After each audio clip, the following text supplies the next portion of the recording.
Kejayaan Maritim. Lintasi garis khatulistiwa.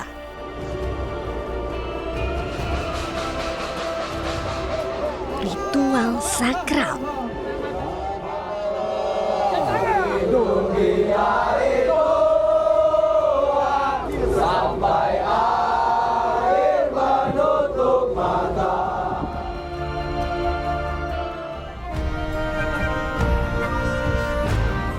Bersama Minanti Rohanta dan Lada Rempah, Lada Putih. Lada Putih berkarakter, beradat, berbudaya. mari berlayar bersama KRI Dewa Ruci.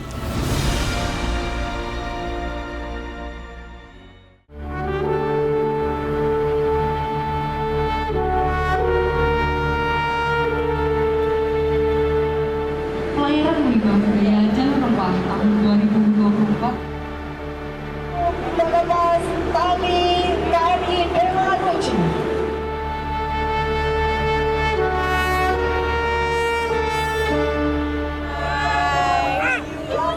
Dengan pelepasan tali terakhir ini, kita bersama dengan Batch 1 Muhibah Budaya Jalur Rempah akan berangkat menuju Belitung Timur, di mana perjalanannya selama 3 hari dan 2 malam. Pembukaan dengan vendor, jarak aman.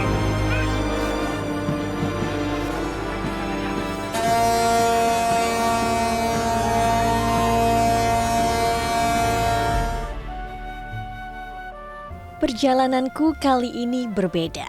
Bersama dengan 29 Laskar Rempah Batch 1 yang bernama Lada Putih, saya akan berlayar mengarungi Laut Nusantara dengan sang legenda KRI Dewa Ruci dalam rangkaian kegiatan Muhibah Budaya Jalur Rempah. Selama pelayaran, Laskar Rempah Lada Putih mendapatkan pembekalan materi seperti sejarah KRI Dewa Ruci. Dalam Muhibah Budaya Jalur Rempah, Kementerian Pendidikan, Kebudayaan, Riset, dan Teknologi menggunakan KRI Dewa Ruci dengan misi diplomasi budaya. Dewa Ruci dan juga Jalur Rempah. Sebenarnya ada misi khusus nggak sih Pak sampai akhirnya bekerja sama menggunakan KRI Dewa Ruci? Baik, ini dilihat dari jalur rempahnya adalah menyusuri daerah-daerah titik-titik perdagangan. Nah, di sini juga ditemukan kerangka-kerangka kapal, Pak. Kerangka kapal itu isinya oleh arkeolog ditemukan keramik-keramik itu merupakan bukti kuat bahwasanya dulu terjadi perdagangan atau barter dengan rempah-rempah Nusantara kita. Ini kita sebenarnya jauh atau tidak sih Pak dengan daratan ketika pelayaran ini dilakukan? Kombinasi, Mbak.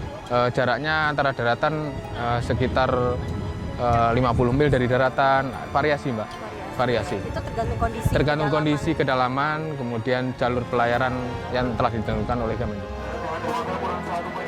Setelah penjelasan Pak Roni, saya pun beralih ke Anjungan untuk melihat proses navigasi kapal. Jadi tadi sudah diajarin dengan Pak siapa namanya Pak? Pak Muslim. Pak Muslim. Bagaimana cara melihat titik kapal kita sekarang? Di sini ada GPS ya Pak. Kita lihat lintang, bujur, lalu juga menggunakan jangka. Kita harus tetap menggunakan peta manual ini ya, untuk melihat apakah kita on track atau enggak. Karena di sini sudah ada tracknya yang garis putus-putus. Dan saat ini sekitar 8:10 di sini titik-titik ini yang tadi. Terima kasih pengetahuannya Pak.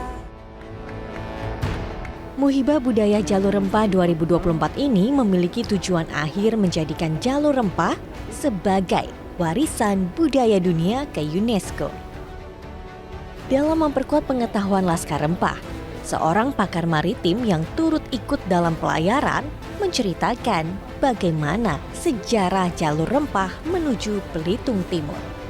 Prof, ini kan kita sudah berlayar dari Jakarta, sudah sedikit lagi nyampe di Belitung Timur. Sebenarnya sejarah apa yang terdapat dalam pelayaran ini? Apakah ini sejalur atau tidak dengan Jalur Rempah? Iya, pada umumnya memang ini merupakan jalur pelayaran perdagangan yang sudah lama.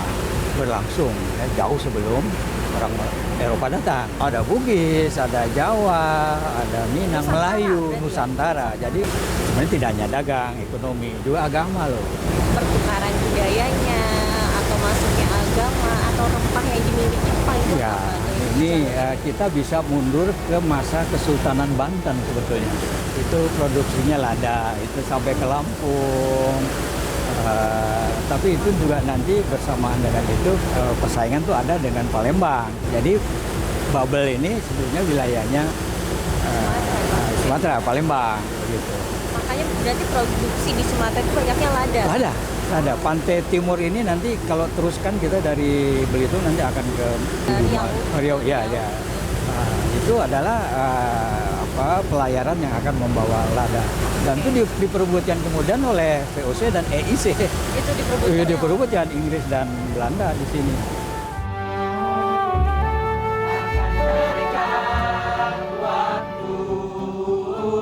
Bebaskan mimpimu di angkasa, warnai bintang di jiwa. Menarilah dan terus tertawa, walau dunia tak seindah surga. Bersyukurlah pada yang kuasa, cinta kita di dunia selamanya. Selamanya. Selamanya.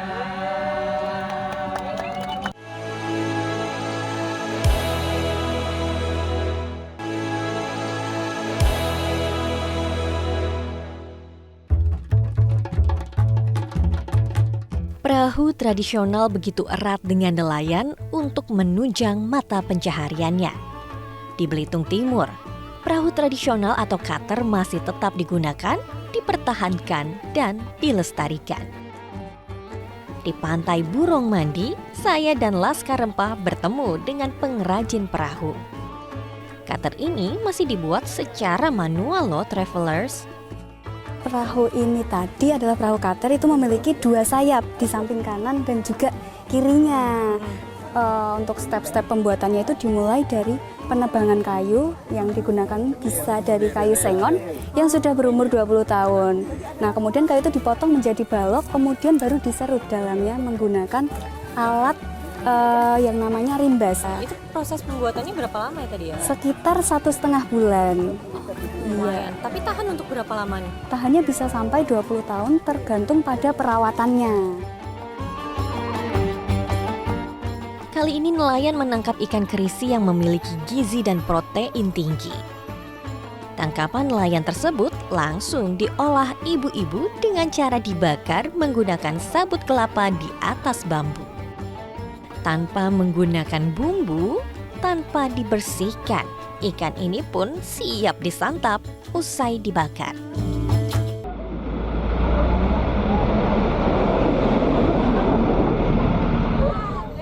Selanjutnya perjalanan saya dan Laskar Rempah Lada Putih menuju perkebunan lada di Desa Lintang.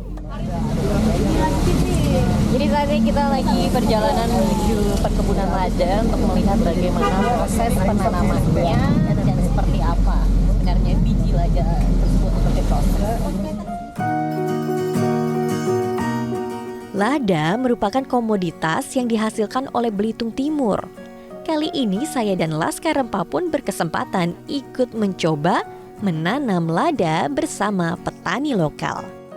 Pertama-tama, kami menuangkan pupuk organik minimal 20 kg per lubang tanah dengan ukuran sekitar 40 x 40 cm dan kedalaman 50 cm.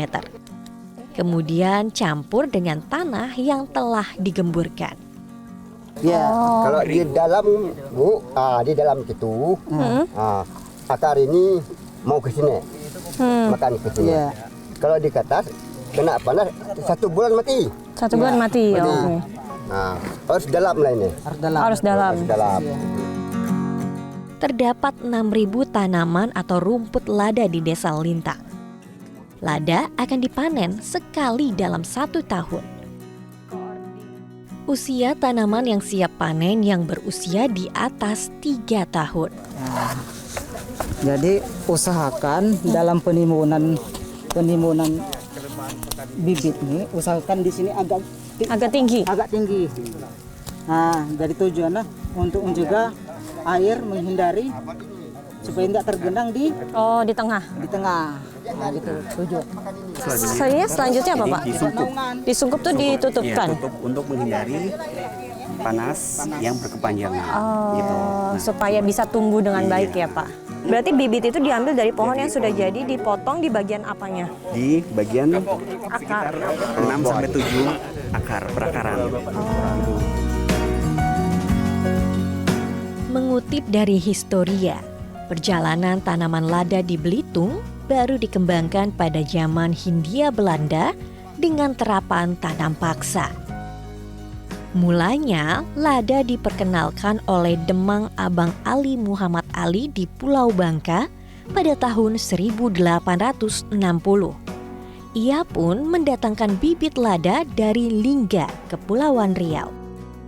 Hingga saat ini, Belitung masih memproduksi lada yang tersebar di berbagai tempat seperti di Desa Lintang ini.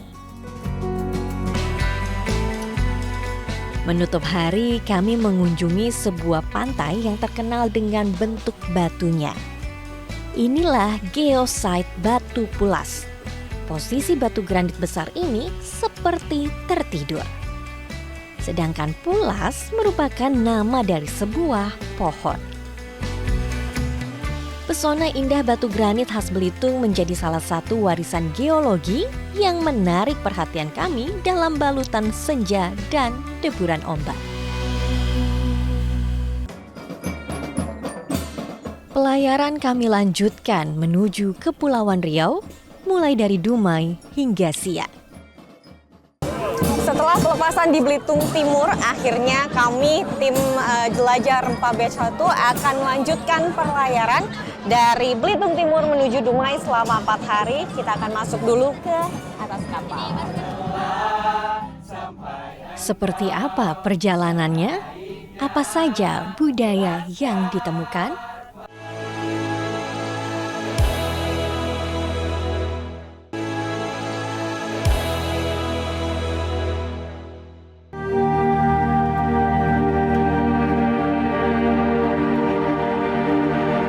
Muhibah Budaya Jalur Rempah 2024 Batch 1 masih berlangsung dari Belitung Timur menuju Riau. Pelayaran kami lalui selama 4 hari di perairan Selat Malaka dengan titik berlabuh di Dumai. Dalam rute pelayaran Belitung Timur menuju Dumai, ternyata kami akan melalui garis Khatulistiwa. Inilah momen bersejarah bagi pelaut dengan ritual sakral mandi Khatulistiwa. Kami pun tidak pernah tahu hari apa, di jam berapa mandi Khatulistiwa akan dilakukan. Ternyata 14 Juni 2024, tepat pukul 5 pagi, suara gemuruh membangunkan kami untuk segera berkumpul di geladak kapal.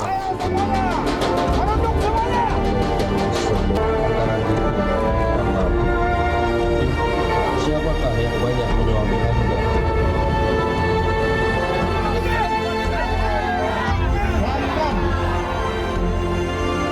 Selanjutnya, Serana Mas. Kapela sudah dimandikan. Lanjutkan. Sama Mas. Nama baptis. Kanopus. Nama baptis Kanopus.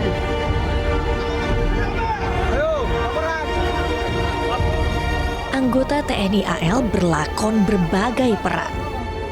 Laskar Rempah beserta undangan dalam Muhibah Budaya Jalur Rempah dianggap orang-orang darat yang masih memiliki tubuh dan jiwa yang kotor, sehingga harus disucikan.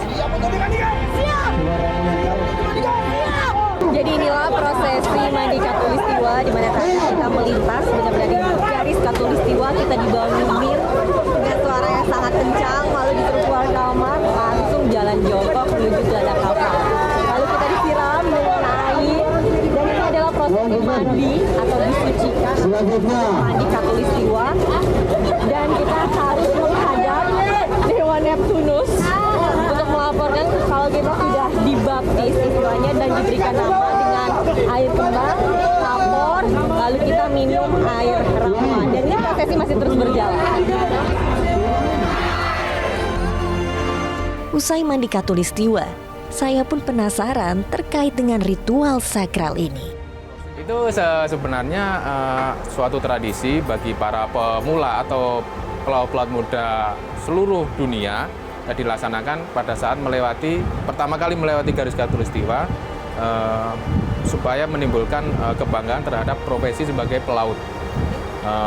Tradisinya sama, perangkatnya sama, dikisahkan Dewa Neptunus adalah Guardian of Seven Seas, penguasa 7 samudra, yang mempunyai istri bernama Dewi Ampitri dan punggawa bernama Devi John. Itu bertugas untuk mensucikan para pelaut muda itu untuk mendapatkan keselamatan dalam pelayaran. Ada lagi yang menarik, kan ya. Ada istilah dibaptis gitu Pak, ada namanya. Itu kenapa tuh Pak? Itu karena dulu pelaut itu tidak ada seperti sekarang ada GPS, itu menentukan posisi dengan benda-benda langit Pak, bisa rasi bintang, kemudian matahari, bulan. Itu namanya celestial navigation atau navigasi astronomi. Jadi gitu. Nama-nama baptis itu adalah nama-nama benda-benda langit. Ragam kegiatan pun kami lakukan di Geladak KRI Dewa Ruci. Kapal tanpa layar bukan Dewa Ruci namanya. Laskar Empal Lada Putih pun belajar mengenai 16 layar yang ada di kapal ini. Layar tersebut dapat dibentangkan dengan kekuatan 3 tiang. Tiang terdepan bernama Bima dengan tinggi sekitar 32,50 meter. Brian, tadi kamu bagian depan ya, depan kapal? Depan yang bagian kiri Kak, yang sini. Itu kamu belajar apa tadi? Kebetulan tadi kan belajar tentang cara untuk melayarkan isi ini kan ya, layarnya sih Kak. Karena kan nanti itu depan, jadi menyesuaikan dengan si mata itu anginnya gitu. Kamu tadi narik atau ngulur tali? Aku kebetulan ada narik, ada ngulur. Jadi tergantung kepada si mata anginnya itu sendiri tadi. Yang pertama aku narik, terus misalnya tadi mata anginnya ternyata ke arah yang lebih ke sini, jadi aku ulur lagi. Nah, jadi mereka menarik, aku mengulur talinya supaya layarnya itu bisa naik, Kak. Kamu lebih berperan ketika layarnya dibuka atau layar ditutup? Lebih berperan ketika layarnya ditutup, karena kalau layarnya ditutup, aku yang bagian menariknya gitu. Yang penting itu jangan sampai tangannya sakit. Jadi ada step-stepnya seperti ini, satu persatu. Enggak, kalau yang nariknya kencang, kita juga mengulurnya kencang seperti itu. Tergantung dari tarikan. Iya, tergantung dari mereka yang menarik. Dan seperti harus itu. Lihat juga bagaimana posisi layarnya. Betul sekali, Kak. Tiang Arjuna berada di tengah dengan tinggi 35,87 meter. Jadi di kapal ini memiliki 16 layar, 4 di depan, 5 melintang dan 11 membujur. Dan aku dapat yang datsur besar di damar kanan.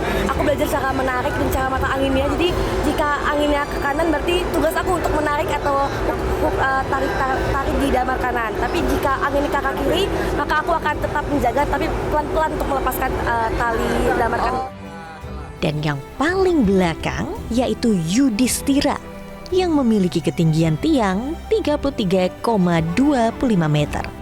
Ya, jadi tadi kita bertugas di bagian tali suai yang bertugas untuk menarik layar dari bagian belakang. Setelah menarik tali suai, layarnya sudah berdiri, kita dilanjutkan dengan pelilitan tali atau disebut dengan sangwai tadi. Bentuk obat nyamuk itu dipergunakan untuk ketika kalinya dibuat lebih rapi. Tapi dia lebih spesial, lebih besar, makan tempat. Layar KRI Dewa Ruci akan dikembangkan hanya dalam keadaan darurat, seperti kematian mesin ataupun kehabisan BBM. Tanpa mesin dan hanya dengan kekuatan layar, KRI Dewa Ruci dapat mengarungi lautan dengan kecepatan 9 knot atau 16,7 km per jam. Kegiatan lainnya di KRI Dewa Ruci ialah pembekalan mengenai APAR atau alat pemadam api ringan. Di sini, Laskar Rempah Lada Putih diperkenalkan berbagai macam alat pemadam serta bagaimana cara menggunakannya. Saya itu di level 2, nih mana kalau yang di level 2 itu pakai APD, itu dia kayak dari busa. Nanti dari busa itu kita kasih air dulu, nah biar dia terhindar dari rasa panas. Oke, jadi kalau tadi saya menggunakan APD atau alat pelindung diri itu untuk bagian ketiga atau udah bagian terakhir lah ya, untuk penyelamatan terakhir itu menggunakan pakaian warna putih ya seperti aluminium, jadi itu akan sangat-sangat safety untuk kita gunakan sebagai pelindung terakhir. Lebih dikatakan sebagai tahan api. Kalau yang level sebelumnya itu tahan panas. Nah, yang kita perhatikan itu dari handle-nya terlebih dahulu, cara pemegangan handle yang atas itu jangan dua tangan, tapi satu tangan saja yang bagian bawah. Setelah itu diperhatikan segel-nya, apakah masih di dalam Alphard itu terdapat segel atau tidak. Kalau misalkan di Alphard itu tidak terdapat segel, berarti isi dari Alphard tersebut tidak penuh. Tak terasa ini merupakan hari terakhir pelayaran Laskar Rempah Lada Putih bersama KRI Dewa Ruci. Sebelum bersandar di Dumai, Laskar Rempah ikut membersihkan kapal bersama anggota TNI AL. Malam terakhir, kami melaksanakan malam inaugurasi. Laskar Rempah Lada Putih menampilkan seluruh kekreativitasannya dalam balutan kesenian. Tak hanya Laskar Rempah saja, anggota TNI beserta undangan pun turut berpartisipasi. Malam yang diawali dengan keriangan ditutup dengan rasa haru dan syukur telah mengarungi Laut Nusantara dalam hari demi hari bersama KRI Dewa Ruci.